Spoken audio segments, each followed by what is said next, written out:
உத்தரப்பிரதேசத்தில் அதிவிரைவு தேசிய நெடுஞ்சாலையில் பனிமூட்டத்தால் வாகனங்கள் அடுத்தடுத்து மோதிக்கொண்ட விபத்தில் 2 உயிரிழந்தனர். உத்தரப்பிரதேசத்தின் நொய்டா மற்றும் மேற்கு பகுதியில் இன்று காலை கடும் பனிமூட்டம் நிலவியது. குறைந்த தெரிவு நிலை காரணமாக ட்ரக் ஒன்று வழிமாறி அடுத்த சாலைக்கு சென்றது. அப்போது அந்த வழியாக வந்து கொண்டிருந்த பேருந்து மீது மோதியது. இதனைத் தொடர்ந்து அடுத்தடுத்து வாகனங்கள் ஒன்றன் பின் ஒன்றாக மோதிக்கொண்டன. இதில் 2 உயிரிழந்தனர். மேலும் 30 பேர் படுகாயமடைந்தனர்.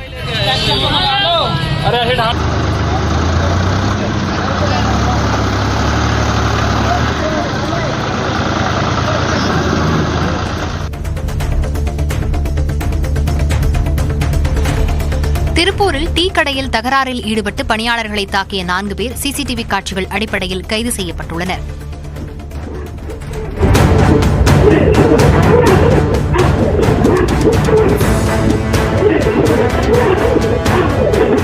ஞாயிற்றுக்கிழமை நள்ளிரவு வீரபாண்டியைச் சேர்ந்த பொன்ராஜ் என்பவரின் பேக்கரிக்கு மதுபோதையில் வந்த சிவா, கனகராஜ், கார்த்திக், மணிகண்டன் ஆகியோர் காரம் இனிப்பு வகைகளை சாப்பிட்டனர்.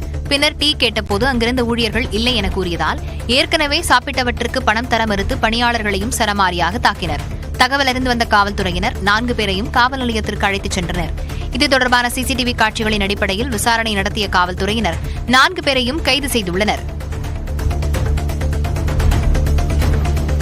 நீலகிரி மாவட்டம் கோத்தகிரி அருகே வீட்டில் வளர்க்கப்படும் நாயை வேட்டையாட சிறுத்தை ஒன்று அதே பகுதியில் உலாவிய சிசிடிவி காட்சி வெளியாகியுள்ளது.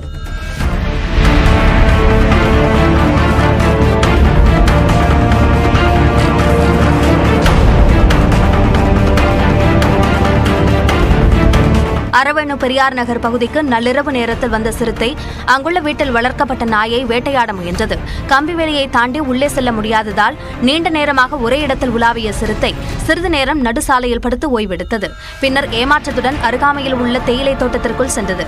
இது தொடர்பான சிசிடிவி காட்சி வெளியான நிலையில் அந்த பகுதியில் தீவிர கண்காணிப்பில் ஈடுபட்டுள்ள வனத்துறையினர் பொதுமக்கள் வளர்ப்பு பிராணிகளை வெளியே அனுப்ப வேண்டாம் என்று வலியுறுத்தியுள்ளனர். மதுரை விமான நிலைய விரிவாக்கத்திற்கு நிலம் கையகப்படுத்துவதற்கு எதிர்ப்பு தெரிவித்து சாரல் மழையிலும் மக்கள் 3வது நாளாக போராட்டத்தில் ஈடுபட்டனர். மதுரை விமான நிலையத்தை சர்வதேச விமான நிலையமாக மாற்ற அருகே உள்ள பரம்புப்பட்டி, சின்ன உடைப்பு உள்ளிட்ட கிராமங்களில் 633 ஏக்கர் நிலம் கையகப்படுத்துவதற்கான பணிகள் நடைபெற்றது.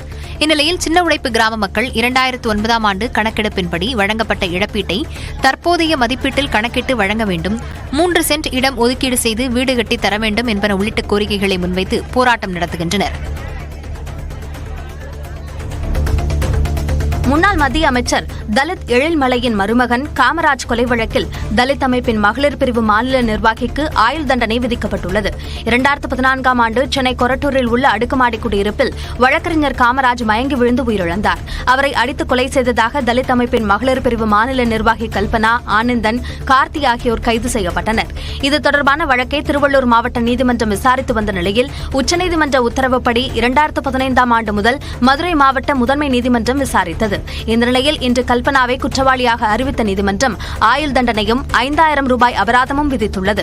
ஆனந்தன், கார்த்திக் இருவரும் விடுதலை செய்யப்பட்டனர். தேனி மாவட்டம் பெரியகுளம் அருகே இருசக்கர வாகனத்தில் சென்ற விவசாயி காட்டு மாடு முட்டியதில் காயமடைந்தார். வடகரை பகுதியைச் சேர்ந்த 50 வயதான விவசாயி நாகேந்திரன் கும்பக்கரை அருவி அருகே உள்ள மாந்தோப்பிற்கு இருசக்கர வாகனத்தில் சென்றார். அப்போது அந்த பகுதியில் உலா வந்த காட்டு மாடு திடீரென சாலையின் குறுக்கே வந்து இருசக்கர வாகனத்தை முட்டித் தள்ளியது. இதனால் நிலை தடுமாறி கீழே விழுந்த நாகேந்திரன் காயமடைந்த நிலையில் அக்கம் பக்கத்தினர் மீட்டு பெரியகுளம் அரசு மருத்துவமனையில் அனுமதித்தனர். இந்நிலையில் கும்பக்கரை அருவிக்கு அருகே சுற்றித் திரியும் காட்டு மாடுகளை அடர்ந்த வனப்பகுதிக்கு விரட்ட வனத்துறையினர் நடவடிக்கை எடுக்க வேண்டுமென மக்கள் கோரிக்கை விடுக்கின்றனர். சென்னையில் 22 கேரட் ஆபரண தங்கத்தின் விலை சவரனுக்கு 560 ரூபாய் உயர்ந்து மீண்டும் 57,000 நெருங்கி வருகிறது. திங்கட்கிழமை 480 ரூபாய் உயர்ந்த தங்கம் செவ்வாய்க்கிழமை மேலும் 560 ரூபாய் அதிகரித்தது. 1 கிராம் தங்கம் 70 ரூபாய் உயர்ந்து 7,065 ரூபாயாக விற்பனையாகிறது. 1 சவரன் தங்கம் 560 ரூபாய் உயர்ந்து 56,520 ரூபாயாக விற்பனையாகிறது. வெள்ளி விலை கிராமுக்கு 2 ரூபாய் அதிகரித்து 101 ரூபாயாகவும், கட்டி வெள்ளி விலை கிலோவுக்கு 2,000 ரூபாய் உயர்ந்து 1,00,000 ரூபாயாகவும் விற்பனையாகிறது. நாடாளுமன்ற குளிர்கால கூட்டத்தொடரை முன்னிட்டு வரும் 24ஆம் தேதி காலை 11 மணிக்கு அனைத்துக் கட்சி கூட்டத்துக்கு அழைப்பு விடுக்கப்பட்டுள்ளது. நாடாளுமன்ற குளிர்கால கூட்டத்தொடர் வரும் 25ஆம் தேதி தொடங்கி அடுத்த மாதம் 20ஆம் தேதி வரை நடைபெறவிருக்கிறது. இந்த கூட்டத்தொடரில் வக்ஃப் திருத்த மசோதாவை நிறைவேற்ற முயற்சி மேற்கொள்ளப்படும் என்று எதிர்பார்க்கப்படுகிறது. மணிப்பூர் விவகாரம் குறித்து முழக்கம் எழுப்ப எதிர்க்கட்சியினர் திட்டமிட்டுள்ளனர். இந்த சூழலில் அனைத்துக் கட்சி கூட்டத்துக்கு மத்திய அமைச்சர் கிரண் ரிஜிஜூ அழைப்பு விடுத்துள்ளார்.